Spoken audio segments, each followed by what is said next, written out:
Olá, amigos, sejam bem-vindos a mais um vídeo do meu canal. Eu sou o Lucas Knaip e vamos falar sobre o Antony porque a situação dele no Manchester United só tá piorando, né? Mais uma partida ruim ontem e assim, né? Muitas críticas pós-jogo a ele de várias lendas do Manchester United, Peter Schmeichel, Gary Neville também extremamente furioso, né, com o que tá acontecendo com o United e criticando bastante o Antony porque assim, nesse ano de 2023 33 jogos de Premier League, ele apenas marcou um gol. Nessa temporada, somando os jogos de Champions League, somando Copa da Liga Inglesa e a Premier League, o Antony não participou para gols. Ele é o único atacante da Premier League que jogou pelo menos 600 minutos, dentre 64 jogadores nessa lista, a não participar para gols até agora. E ainda tem a questão, né, que ontem foi um dia duro para ele, né, porque ele joga contra o Nottingham Forest. Ele é o pior do trio de ataque e ainda do outro lado o Elanga dá uma assistência, que na última temporada era uma alternativa ao Antony na posição. E ainda mais, né, o Chelsea teve o Noni Madueke marcando um gol, o cara que estava o tempo todo injustamente sem receber tempo de jogo, foi lá, recebeu a oportunidade, marcou o gol. Então, assim, eu acredito que o Antony, ele sofre muito pelo preço que o United pagou nele, que foi exageradíssimo. O Antony nunca tinha mostrado o suficiente para valer 100 milhões de euros. Isso coloca uma pressão desnecessária no jogador, né? Eu acho que, assim, o Erik ten Hag com certeza exigiu o Antony para o clube. Eu acredito que chegou num ponto que é tão ruim a passagem dele que se o Ten Hag abrir mão, é ainda pior, né? Tipo assim, que ele basicamente tá lutando tanto pelo Antony no time, é o Sancho não recebendo oportunidades agora, basicamente suspenso do clube, é a questão de venderem o Elanga, é colocar o Garnacho na outra ponta, colocar o Rashford de 9, cara, é tudo que ele tá fazendo pro Antony dar certo, né? Que se ele desiste, aí o negócio fica ainda pior, né? E assim, foi um pedido de contratação dele, eu acho que aí mostra muito do Manchester United não tendo um pulso firme para entender quando uma coisa está errada, entende? Você olhar para o jogador e falar, ele não vale tudo isso, eu não vou contratar um jogador que não tem condições de estar no time por um preço desse. Com esse preço, eu contrato um Kvaratskhelia, com esse preço eu posso contratar um Rafael Leão, quase, né? Porque é aí que vira essa questão, né? O Antony foi de 95 a 100 milhões de euros, foi mais ou menos isso, né?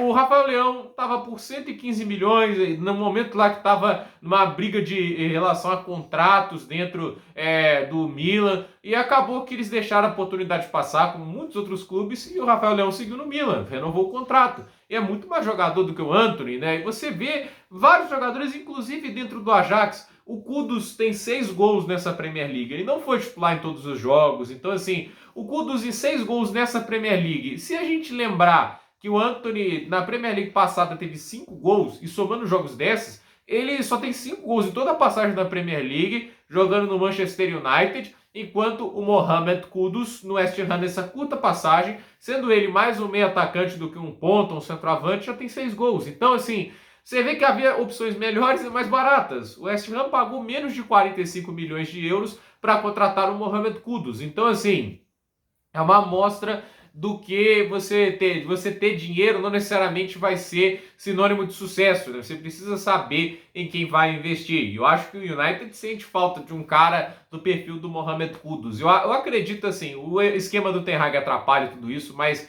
o que mais atrapalha o Antony é a falta de objetividade. Ele fica demorando demais para driblar, fica fazendo firula demais, ele demora demais para tomar a decisão e com isso dá tempo da defesa se recompor. E assim, né, os zagueiros e os laterais da Premier League, em sua maioria, não são bobões, né? São jogadores de bom nível que no final das contas vão acabar por, assim, saber antecipar esses movimentos, né? E assim, a gente viu lá na Champions, né, ele contra o Alphonso Davies, né, foi uma covardia, né? O Alphonso Davies é muito superior a ele, então a verdade é que assim, o Antony, ele acaba pagando preço por uma taxa de transferência completamente irreal, e o fato de que ele é um jogador com várias limitações. Então, assim, eu acredito que ele vai ter que dar algum jeito de dar a volta por cima, principalmente trabalhar na objetividade, né, de tomar decisões mais rápidas. Isso eu acho que é o principal problema dele. Ele demora para tomar decisões e não tem um grande senso de posicionamento. Ele só teve uma grande chance na temporada, né? Você pode até culpar o esquema do Ten Hag,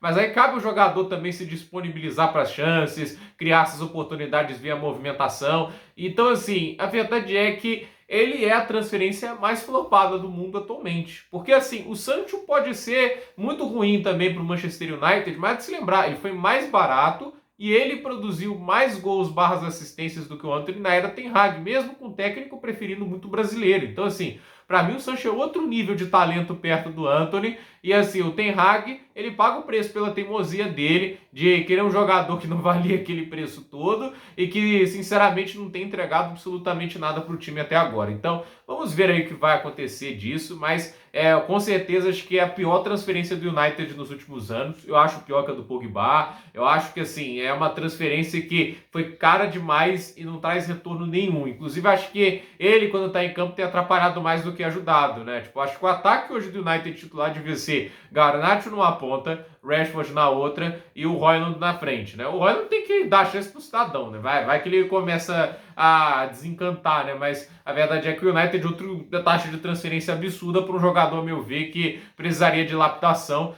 antes de se tornar o titular de um clube Big Six. Então, vamos ver aí o que vai acontecer, mas sinceramente a transferência do Antony, ela vira o símbolo de um Manchester United completamente perdido nas janelas de transferências e não sabendo gastar as boas verbas de transferências que tiveram em várias janelas. Gente, por esse vídeo é isso, dúvida nos comentários, deixe seu like, se inscreva no canal, compartilhe esse vídeo e até o próximo vídeo.